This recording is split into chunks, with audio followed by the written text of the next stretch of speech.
आज आपको के बारे में जो पढ़ाने जा रहा हूँ वो गतिविधि आधारित होगी।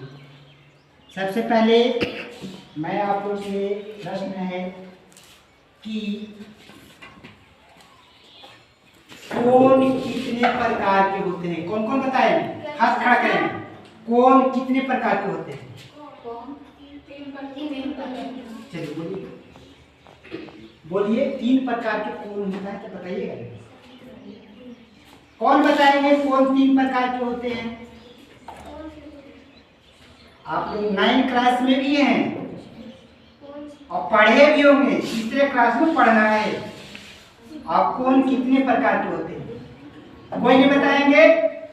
चलिए ताली लगा दीजिए, जोरदार ताली लगाइएगा ताकि जान जाइएगा आपके बात को। तो बताइए त्रिभुज भी नहीं जानते होंगे।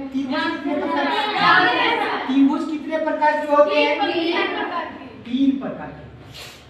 वाह, ताली लगा दीजिए। 3 प्रकार के आप जानते हैं। आज इसी के बारे में एक जो स्टिक लाए हैं, इससे डरना नहीं है, यही से पढ़ाई होगा। अगर नहीं याद होगा तो इसी से ठीक ना। देखिएगा ये जो बना के लाए हैं शून्य आधारित TLM है, जिसके सहायता से हम त्रिभुज और कोण के बारे में बताऊंगा।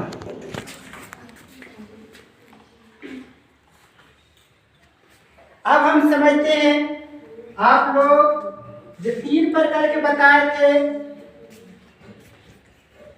त्रिभुज, उससे नजर आ रहा होगा कितने प्रकार के होते हैं।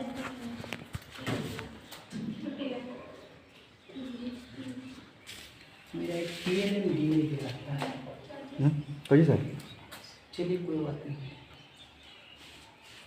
त्रिभुज सबसे पहले कोण किसको कहते हैं? तो दो भुजा जहां मिलता है और जो झुकाव उत्पन्न होता है उसको कोण कहते हैं। क्या कहते हैं? दो भुजा जहां मिलता है उसको कोण कहते हैं। दो भुजा किस अब है कौन? जैसे हमारा कितने भुजा हैं? 2 भुजा है। एक भुजा ये है, एक भुजा ये है। लेकिन दो भुजा एक जगह मिलता है। जैसे एक भुजा ये हुआ और एक भुजा और ऐसे भी, तो एक जगह दो भुजा मिल रहा है ना, तो जो झुकाव उत्पन्न होता है उसको क्या कहते हैं? कोण कहते हैं। क्या कहते हैं? एक भुजा एक दो भुजा जहां मिलता है और जो झुकाव उत्पन्न होता है उसको क्या कहते हैं? कोण कहते हैं। दो भुजाओं के मिलन स्थल को कोण कहते हैं। कोण कितने प्रकार के होते हैं? 3 प्रकार के होते हैं, लेकिन और भी प्रकार है। समकोण, न्यून कोण, अधिक कोण। लेकिन और प्रकार होता है समकोण, न्यून कोण, अधिक कोण, शून्य कोण और बृहद कोण और ऋजुपूरक कोण। तो सबसे पहले समकोण को लेते हैं। समकोण मतलब क्या हुआ? हम ऐसे लकीर खींचे, एक भुजा लिए, एकदम सीधा इस पर मतलब जमीन पर या कहीं खड़ा करते हैं, उसको कहते हैं, क्या कहते हैं? समकोण। यानी 90 डिग्री के बराबर होता है, उसको समकोण कहते हैं। आप लोग चांद देखे हैं ना? चांद से नापते हैं, चांद में बढ़िया से नाप के देखिएगा तो 90 डिग्री के बराबर होता है, उसको क्या कहते हैं? समकोण। अब दूसरा कोण आता है न्यून कोण, जो 90 डिग्री से कम, यानी एक ऐसे होगा भुजा और इससे कम मतलब इधर 90 डिग्री से कम और 0 डिग्री से बड़ा हो, उसको क्या कहते हैं?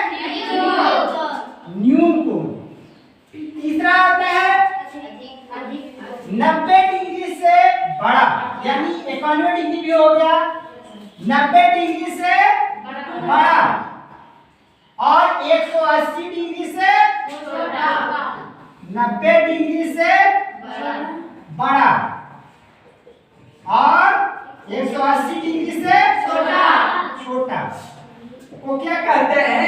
अधिक कोण। क्या कहते हैं? अधिक कोण। दूसरा है शून्य कोण। क्या है? शून्य कोण मतलब कि यहाँ से एक भुजा है और दूसरा भुजा यहाँ से यहीं पर मिल गया ऐसे ही, तो यहाँ कितना डिग्री का कोण बन रहा है?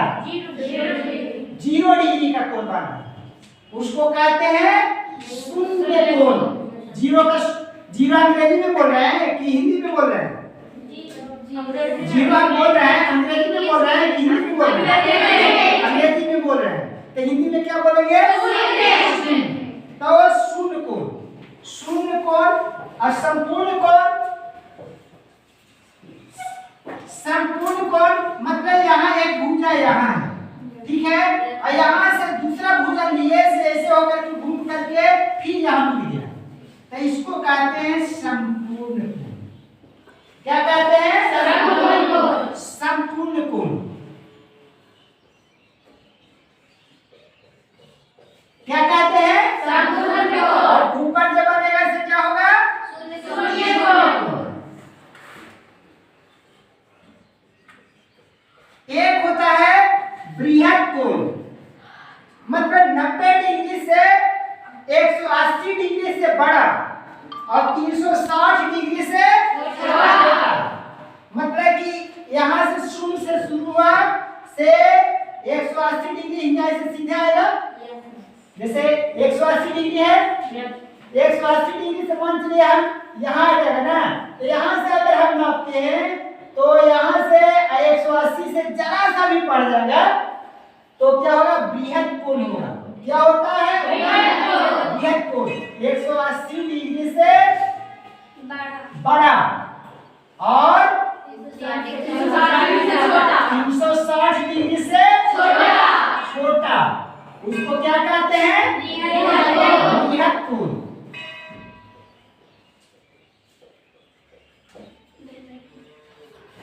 ऋजु कोण, ये 180 डिग्री के कोण बनता है इधर, उसको कहते हैं, क्या कहते हैं?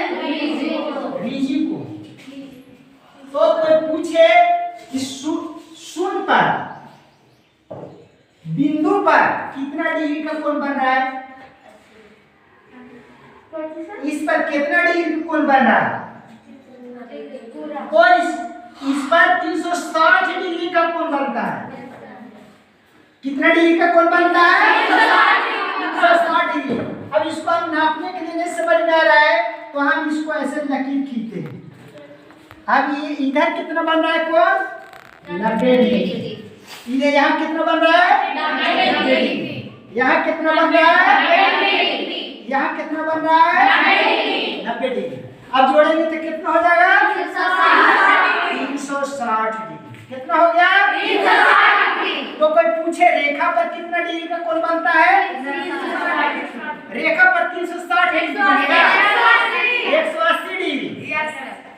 दोनों का नापेंगे तब हम नापेंगे, एक करें ना, ठीक है। अब यहाँ देखिएगा, हम गतिविधि कराएंगे, आप लोग जवाब दीजिएगा, पहचानिएगा कि कौन कौन बना, कौन कौन बना। तो सबसे पहले हम इसको ऐसे करते हैं, कौन कौन बन रहा है। हम इधर अगर यहाँ से नापते हैं एकदम सट जाता है तो कौन कौन बन रहा है? शून्य कोण। आप देखिएगा कौन कौन बन रहा है? न्यून कोण। आप देखिएगा कौन कौन बन रहा है? सम कोण। आप देखिएगा कौन कौन बन रहा है? अधिक कोण। आप देखिएगा कौन कौन बन रहा है? ऋजु कोण। आप देखिएगा कौन कौन बन रहा है? आप देखिएगा कौन कौन बन रहा है? बृहद कोण। अब यहाँ से यहाँ आ जाएगा, पूरा इस पर आ जाएगा, तो कौन कौन बनेगा? संपूर्ण कोण। क्या बनेगा? संपूर्ण कोण। तो कोण आप लोग की याद हो गया कितने मुख्य रूप से कितने होते हैं? 3। जो किताब में पढ़ना है, लेकिन जानेंगे कि कोण कितना होता है। तो कौन कौन बताए?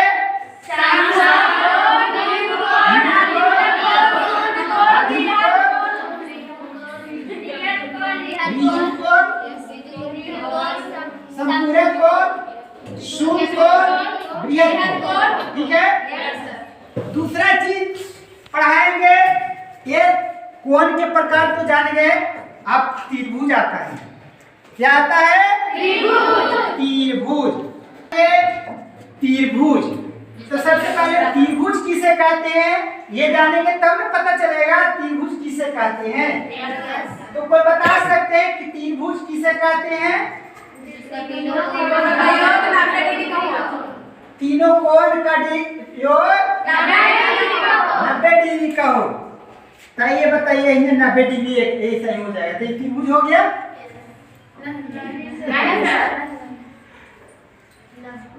त्रिभुज हो गया। अब देखिएगा, इसको तो जान गया ना, इसको बिठा देना। आमने सामने का कोण बराबर हो, तो देखिए एक का सामने ही है, तो ये तो बराबर है।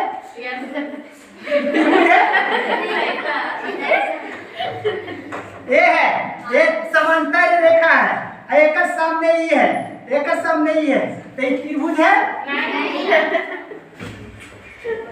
नहीं ना है। तो सबसे पहले त्रिभुज किसे कहते हैं? 3 भुजाओं से, कितना? 3 भुजाओं से घिरे हुए क्षेत्र को त्रिभुज कहते हैं। 3 भुजा, मान लीजिए ऐसे एक भुजा है, कैसे भुजा है, कैसे भुजा है, ये इसको त्रिभुज नहीं कहेंगे। घिरा होना चाहिए, मतलब कोई कांटा कहीं घोर देंगे ना 3 भुजा से, तो कोई उसमें जाना नहीं चाहिए, ऐसा घिरा होना चाहिए। तो एक भुजा ये हो गया, एक भुजा ये हो गया, एक भुजा ये हो गया। अब ये क्या हो गया? भुजा है ना। 3 भुजाओं से घिरे हुए क्षेत्र को त्रिभुज कहते हैं। त्रिभुज में 3 कोण होता है, एक कोण, दो कोण, तीन कोण। त्रिभुज में कितने कोण होता है? 3। कितना भुजा होता है? 3 भुजा। कितना भुजा होता है? 3 भुजा। और हम लोग का बताइए, आप लोग अपना भुजा कितना है? 2 है ना?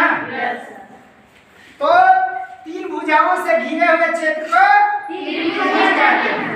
त्रिभुज 6 प्रकार के होते हैं।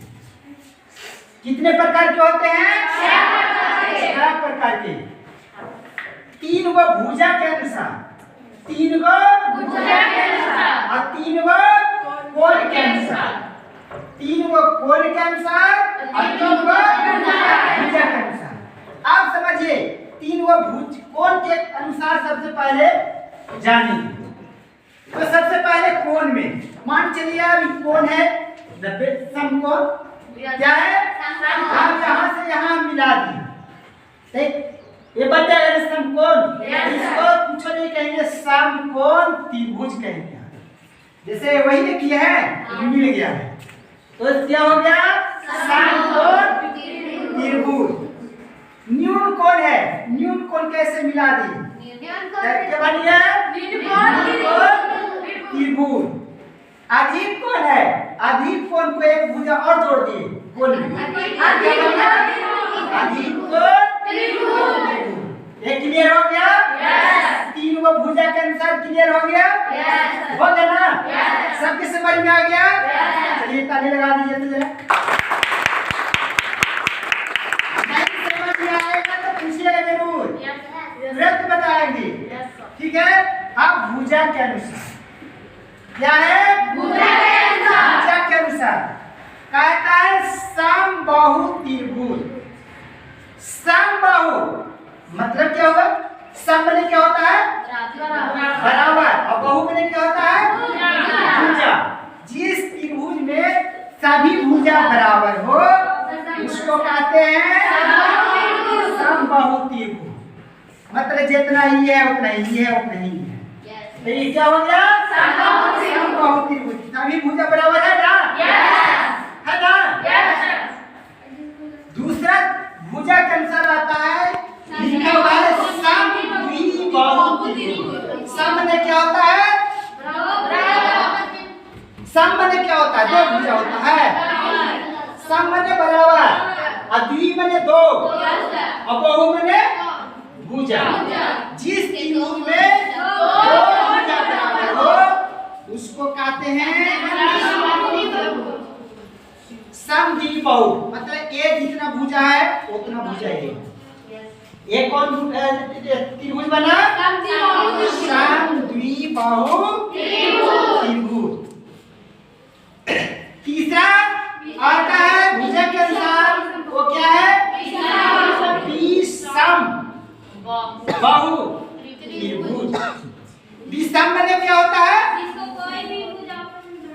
वो तो सबको आता है, लेकिन हम विषम के लिए पूछ रहे हैं। हम विषम माने क्या होता है? सम माने बराबर होता है, और सम का उल्टा क्या हुआ? विषम माने अलग।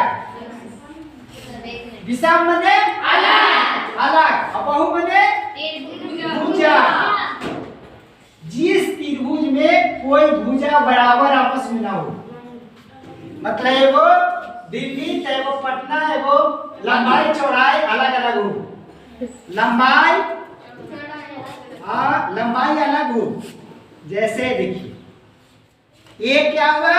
विषम बाहु त्रिभुज बना। कैसे? जितना लंबा ए है उतना लंबा ए नहीं है, जितना लंबा दोनों है उतना लंबा ए नहीं है।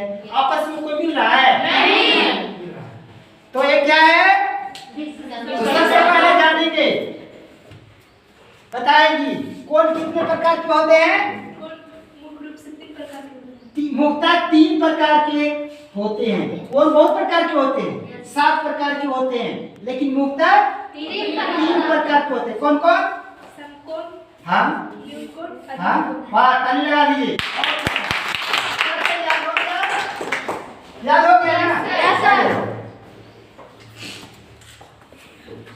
खड़ी हो जाएगी। त्रिभुज किसे कहते हैं?